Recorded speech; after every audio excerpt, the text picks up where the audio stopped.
हमारा पुरअमन सिटी में हम सड़क पर नहीं जाएंगे, लेकिन यहाँ बैठने की सर बैठ के ही करेंगे। कि आज हमें वो हुक्म नहीं है कि हम लाल चौक में जाके लोगों को इन्वॉल्व करें। आज सिर्फ वर्कर्स को, फंक्शनरीज को ये हिदायत है कि जमहूरी तरीके से एक खामोश सिटिंग करें।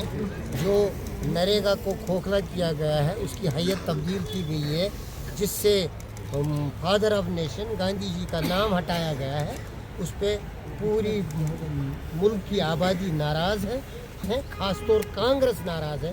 कांग्रेस ही जमात है जिसने मुल्क को आज़ादी दिलाई, कांग्रेस ही जमात है जिसने मुल्क को मुत्हिद किया, कांग्रेस ही जमात है जिसने पूरी दुनिया में इस मुल्क को एक ग्लोबल प्लेयर के तौर, कंटेंडर के तौर उभारा। कांग्रेस ही जमात है जिसके लीडर की, फादर ऑफ नेशन की 190 ममालिक में स्टैचू लगा है।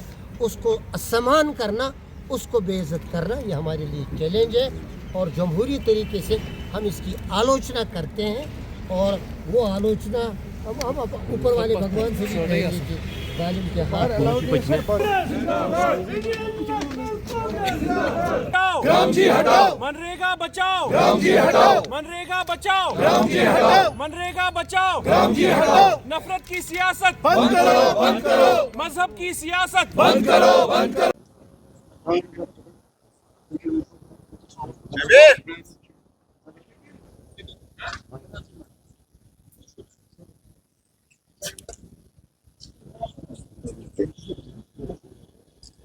इंडियन नेशनल कांग्रेस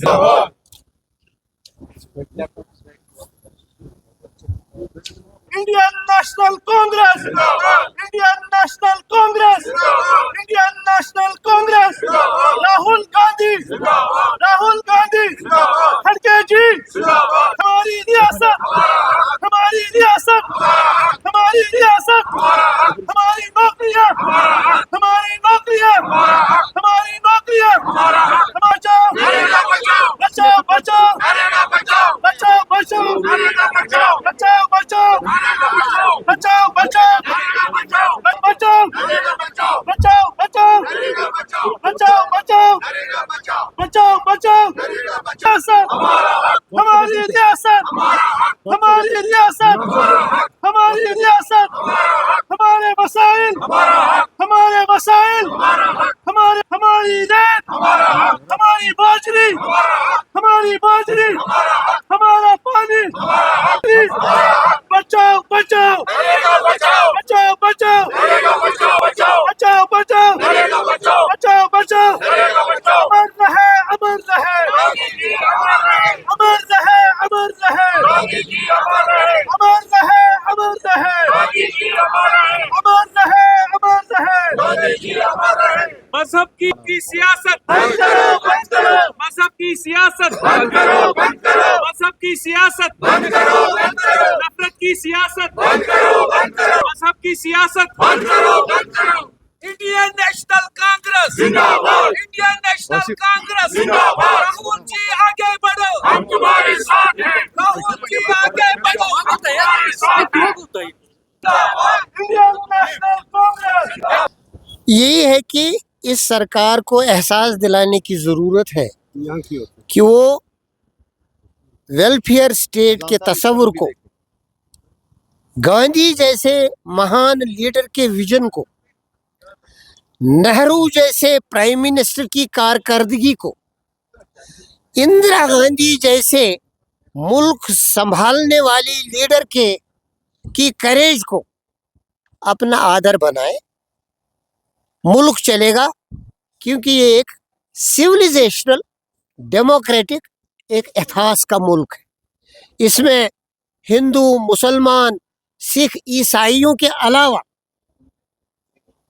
मज़ाहिब के अलावा, बौद्ध, जैन, पारसियों के अलावा कई तरह की ज़बानें हैं, कई तरह के तमद्दुन हैं और कई इख्तिलाफी मामलात भी हैं। उनको एक विजन के ज़रिए हमारे ज़ोमाऊ ने, जो हमारे रहनुमा रहे हैं, उन्होंने जोड़ा था। ये तोड़ने की कोशिश कर रहे हैं। जहाँ जहाँ तोड़ने की सियासत है वो इसी पे चलते हैं। वोट चोरी हो, आईन को कमज़ोर करने की कोशिश हो, नफरत की सियासत चलानी हो, ईडी और एनआईओ को गलत तरीके से इस्तेमाल करने की बात हो, रियासतों की असम्बली पे हमला करने की बात हो, चाहे वो जम्मू कश्मीर हो, बंगाल हो, या पैसे की सियासत का उपयोग करने की बात हो, यानी जो भी गलत तरीके जमहूरियत के मिजाज और तहजीबों के मिजाज के खिलाफ है, वो बीजेपी इख्तियार कर रही है। कांग्रेस ने जब हम गुलाम थे उस वक्त भी चैलेंज कबूल किया और मुल्क को आज़ादी दिलाई। उसके बाद मुल्क इक्तिसादी तौर भी कमज़ोर था, सब कॉन्टिनेंटल पॉलिटिक्स में जुगाड़ थे, उधर इधर से वायलेंस भी थी, मुल्क में एक हैजानी कैफियत थी। कांग्रेस क़यादत ने ही मुल्क को संभाला और आज कांग्रेस क़यादत की कारकर्दगी की वजह से ही ग्लोबल लेवल पे इंडिया एक बिग पावर कंटेंडर है और कांग्रेस सियासत की वजह से सेकुलरिज्म के आधार से ही तहजीबों, ज़बानों और मज़ाहिब को खुली आज़ादी देने की सियासत से ही मुल्क एक साथ रहा। हमले भी हुए लेकिन मुल्क आगे ही चलता गया। आज आप देख रहे हो मुल्क में शोर शराबा है, इत्मीनान की सियासत नहीं है। बंगाल हो तो लोग सड़कों पे आ रहे हैं, महाराष्ट्र हो तो लोग हैरान हैं वोट किसको दिया, नतीजा किसके हक में। बिहार हो तो पूरा मुल्क हैरान है कि इस मुल्क में जहां रिश्वत की सियासत नहीं थी वहां वोटर के घरों में भी रिश्वत पहुंचाई जा रही है। यानी आप देख रहे हो, और इस सारी सियासत को मुल्क के बचाव के लिए, गरीबों के बचाव के लिए, आज जो गरीबों पे हमला हुआ अपनी कमजोरियों को बचाने के लिए नरेगा को खोखला किया गया, रूरल डेवलपमेंट रुक जाएगी, मजदूर की मजदूरी नहीं होगी, हुनरमंद और बेहुनर भी बेकार होंगे, मुल्क पीछे ही जा रहा है, इकोनॉमिक इंडेक्स कमज़ोर पड़ सकता है। हमने इस पूरी सियासत को, उनकी सियासत को एक चैलेंज के तौर लिया है और राहुल गांधी ने जो पैदल सफ़र किया वो मुल्क को जोड़ने का सफ़र था। वहाँ से आगाज़ ये एहतिजाज भी मुल्क को जोड़ने के लिए, ये लाखों कानूनियत के लिए नहीं है, ये कवानीन की बालादस्ती के लिए, आइन की बालादस्ती के लिए और तहजीबी और जमहूरी सियासत की बालादस्ती के लिए चलाए जा रहे हैं। We will take it to logical conclusion इंशाअल्लाह। उस पर मैं कमेंट नहीं करूँगा, ये इशू एक पॉलिसी इशू है, हाई कमांड फैसला करेगी, इस पर कोई जो तरीकाकार मुकर्रर करना पड़ेगा वो हाई कमांड। एक्सटर्नल अफेयर्स का मामला भी आता है, मुनासिब हमारे लिए नहीं है कि हम टिप्पणी करें। हमारा LOP लोकसभा में है, he is fully empowered and fully envisioned to talk on policy issues. Thank you.